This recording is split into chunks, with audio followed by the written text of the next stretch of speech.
Today we're talking all about how to get the most out of a conference. Let's face it, we know that there is a conference season where whether it's your brokerage's conference, whether it's a coaching conference, it's a social media conference, a video conference, you name it, there's a conference for everything. And a lot of times it's a big investment. A lot of times there's travel, hotel, food, all of that.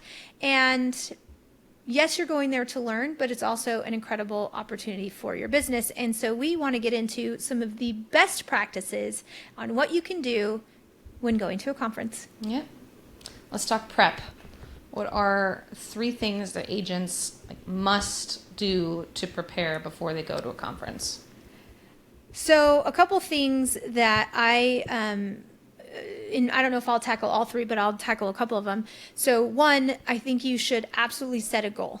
So a lot of times I like to frame my clients with, I want you to go back to your business plan, if your business plan is set, and figure out I'm really focused on geographic farming, or I'm focused on Instagram, or I'm focused on skills and conversion. So pick no more than 3 things that you really, really, really want to get out of the conference. And then a lot of times I'll say, put your elevator pitch together. What should people know about you when they meet you? So you're in an elevator and you both wearing conferences say, oh, where are you from? What do you, and you can say, my name's Kristi Jencks. I'm a real estate coach and a speaker and a trainer. And I, help agents who, want to systematize and grow their business, right? Find your pitch that you're going to do. And that means preparing your questions in advance. So when you're in an elevator with someone, you have your go-to question and you could say, what's the number 1 lead source in your business and why does it work so well, right? So that way you're not talking about the weather. Which is a lot cooler than, so where are you out? Where are you based on? When it's probably on their name tag, True. That's absolutely true. So I would also say, prepping your digital presence. So make sure everything is up to date on your social media profiles, where you are, where you work, maybe even some posts and things like that. So that way, when they do hit that follow button, they've got some things that are fresh and new to see. So I've maybe got a controversial question. What's your take on business cards? I don't know that it's controversial, and quite frankly, I don't have a great answer for this because I'm on the fence. I really like a digital business card. I really like it, and I never go look at my digital business cards. And here's another problem. My digital business cards don't make it into my CRM. So, right, so when I come home from a conference, all of the cards, I give them to my virtual assistant and she gets them into my CRM. She makes sure they get added to the email list, to our Take It and Run email newsletter, different things like that. And they get tagged, where they're from, their city. So I have all these blank business cards, but I never look at them. Yeah. So if I need an agent from a specific state, I'm going into my CRM, which I can pull agents from Minnesota, you know what I mean? And I'm not accustomed to doing that. So there is actual intrinsic value from a business card, because it's a system, right? I can give it to my assistant. She can put it in. They can get tagged. They can get sorted. You can make them memorable. If you are going to have a physical business card, you should definitely have your service area there. Yeah. So when they get it, they know, oh, Kristi Jencks, Gilbert, Southeast Valley, Arizona, and not just my email address and my social and my phone number, and they have no idea what market I serve in. And a photo from 15 years ago. Ouch.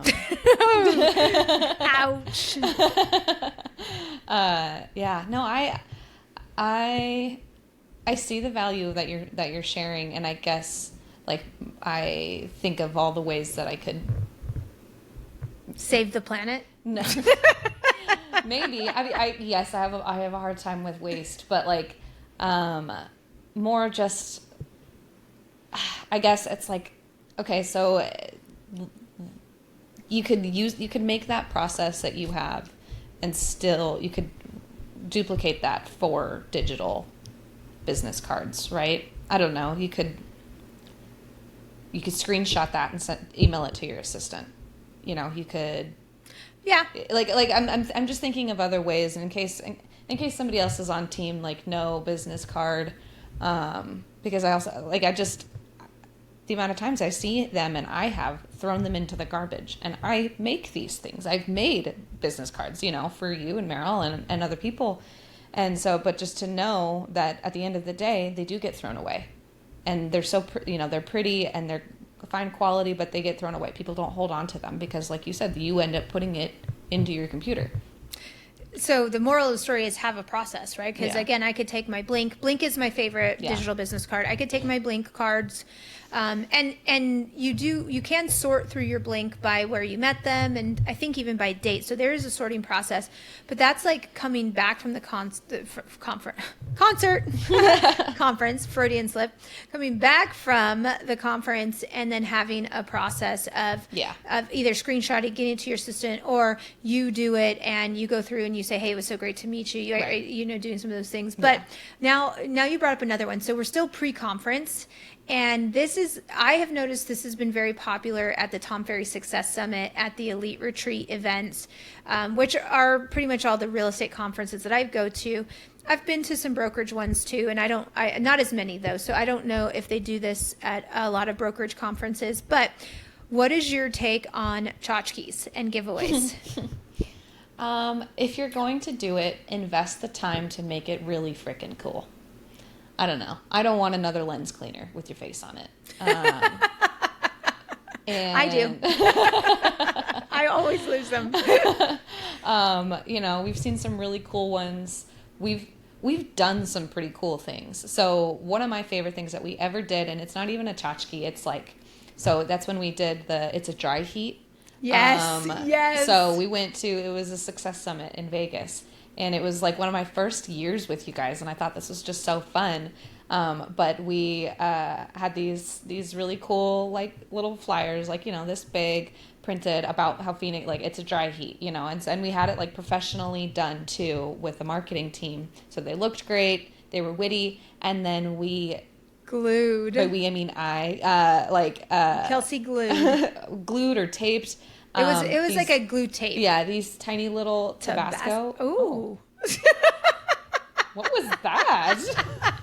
For those of you who are just listening, my computer gave us these little hearts. Love.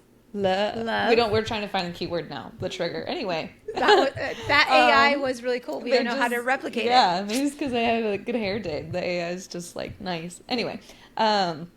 No, we glued these little Tabasco sauces on there. That was cool. And so it's not even like, it wasn't branded. The Tabasco wasn't branded. No, they were just these cute little bottles, and that's memorable and specific to to Phoenix and economic. Like, it wasn't crazy. Right. They were really good. One of the coolest ones, this is a crying shame, and I don't have it handy, so I'm not going to pull it out for our viewers, but one of the coolest ones that I got was like a cable caddy. Mm-hmm. And so it said Success Summit, and it was like leather, and it was a strap for your cables. But I literally do not know who I got it from. So it's a missed opportunity because it's actually a tchotchke. In my opinion, it's a tchotchke that you could use, that had value and not thrown away. Yeah. But I don't know who gave it to me. It wasn't memorable in that aspect. And it's funny because I think I have 2 lens cleaners in my case. I don't know who's on them. But I use them every single week. Thank you. So, that's really true. If you're going to make something, it should be memorable. I am of the opinion, like, maybe you don't bring a tchotchke or a giveaway, but you find like an actual physical component, but you find something super valuable. So I've told a lot of my clients, like, put together, a small, easy postcard or a flyer that's like my top 10 my 12 pop buys for the year, my top 10 tips for past client management, my favorite go-to scripts to convert expired listings. Like, I love that. So it's like something that you do that's made you money that you can share. Yeah. That's going to be super memorable, and it's not going to end up in a trash can. Yeah. So, okay. Can you give that to me in an elevator pitch? We're in an elevator together, and, we kind of like, hey, where are you from? Where are you from? And then instead of giving me this tchotchke, how do you present to me or this the thing business that you card, have? Or a right? business card, yeah. So a lot of times it doesn't necessarily always happen in an elevator, but if it did, I'd say, oh, perfect. Yeah. My name's Kristi Jencks. I serve the Southeast Valley, primarily Gilbert and Queen Creek. I'm really good at running a CRM. In fact, here's my top 5 tips to convert at a higher level inside your CRM. Yeah. Right. And so I'm just going to, Is it digital? no, it's an, It's a printout? You can't, I don't think you should do it digital. Now you could have a QR code on it for them to download it too, or to, have an email, but I'd give it out as a piece so that it's branded with your information on it. So you could even use that in lieu of a business card. But the idea is like you're giving something that they're going to hold on to because it's kind of like the old school recipe cards that you would actually keep because you didn't have the internet and you didn't have Instagram or A Pinterest. saved folder. Yeah, or Yeah. Pinterest. Yeah. Interesting. Okay. Cool. Anything else in your opinion that you should do before? Bring a sweater. Yes, pack with purpose. Pack layers, with purpose. Like definitely. Remember when we went to that Tony Tony Robbins? Robbins Oh my and people, gosh. it was Arctic and people were selling fleece blankets. So I'm a huge fan of Tony Robbins, and so I don't want it to sound negative, but we could not enjoy. We couldn't enjoy it because it was so cold. It was distracting. And had we been more prepared and had more, like now I know I'm going to bring a puffer jacket, a beanie, and gloves, and Toe a blanket. socks, yeah. And a blanket. Yeah, no, absolutely. So let's talk about during the conference. What are some of the best tips, strategies? Let's talk maybe from your perspective, like organization, and then I can maybe talk networking and things like that. Okay, organization. Make sure maybe this falls with packing with purpose, but always make sure that you have your charger. And like however you best take notes. Like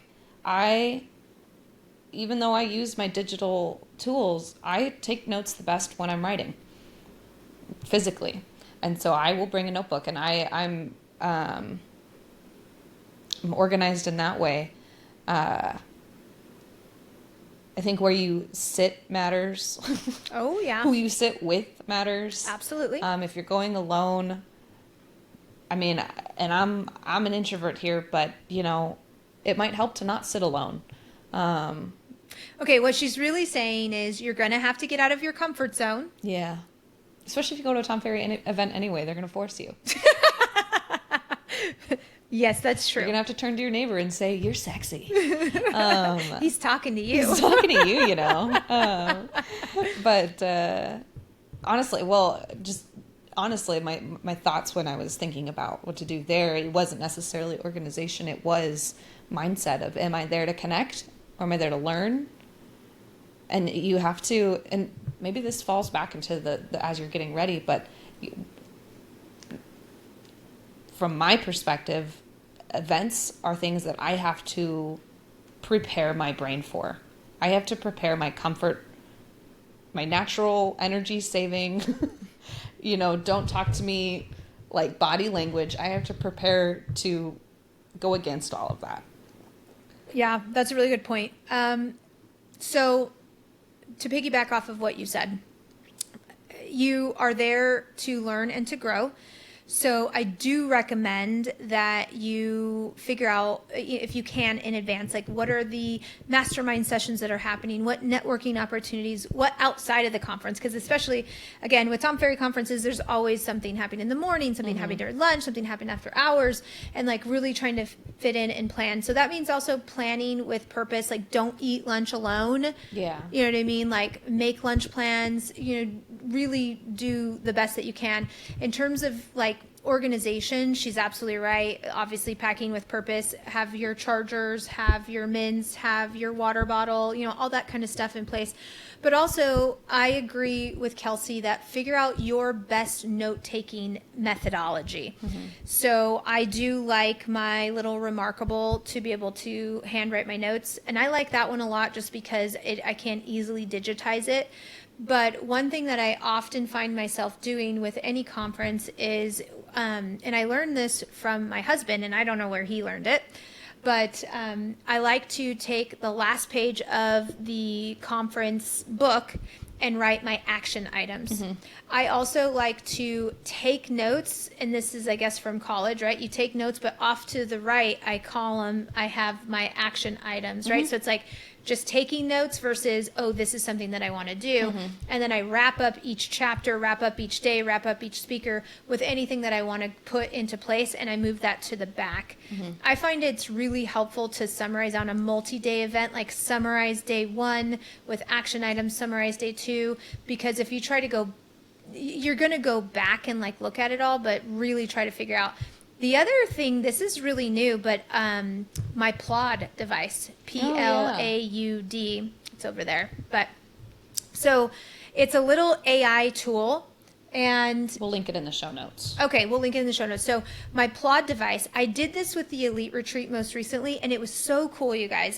This is going to go a little bit of a different direction for a minute, but I took my Plaud, which is just an AI recording device, and I actually recorded all the keynote speakers. So every keynote speaker, and then all of the breakout sessions. So pretty much if I was attending an event, I recorded it. And the Plaud device is really cool because you can name the speakers, and it can pick up multiple people speaking. So it was really, really cool. That's cool. And so then when I got home, I took all of the resources that were given to me, plus all the transcriptions, and I uploaded it into Notebook LM. And so this is where it became really cool. I have a notebook called the Elite Retreat 2025. And I can say, what did Tom, in fact, I used it today. I said, what did Tom say about the 3 beliefs?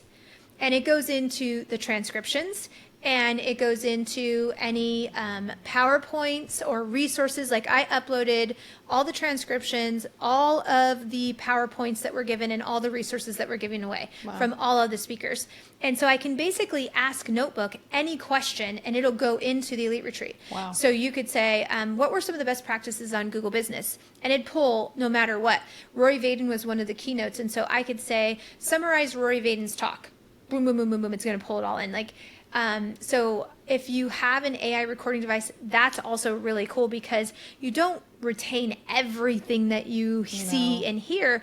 But if you have the transcription, you can even take your own notes and put it into Notebook LM because it'll take all of that. And so that's probably one of my coolest things. I don't go to a conference now without my AI digital recording device.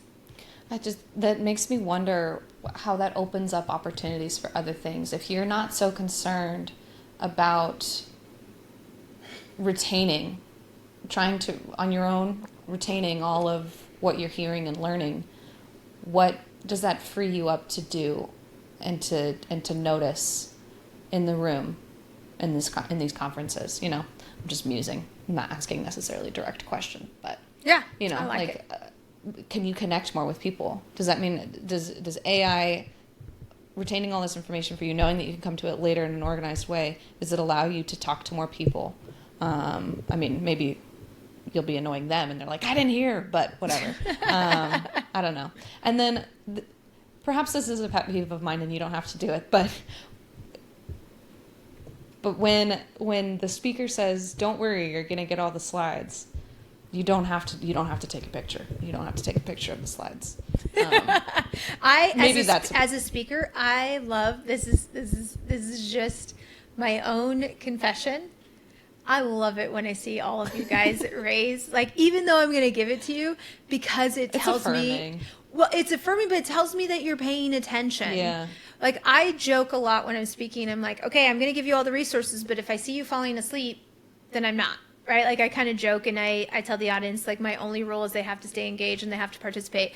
But no, I hear what you're saying. And as a speaker, I love seeing all of the cameras up, taking pictures. I'm like, yes, they're paying attention. They like it. No, you know what? You're right. Like, when I was there at your listing edge this last time, because I helped you make the slides. And so I was like, oh, they liked that. That's good to know. So I get it.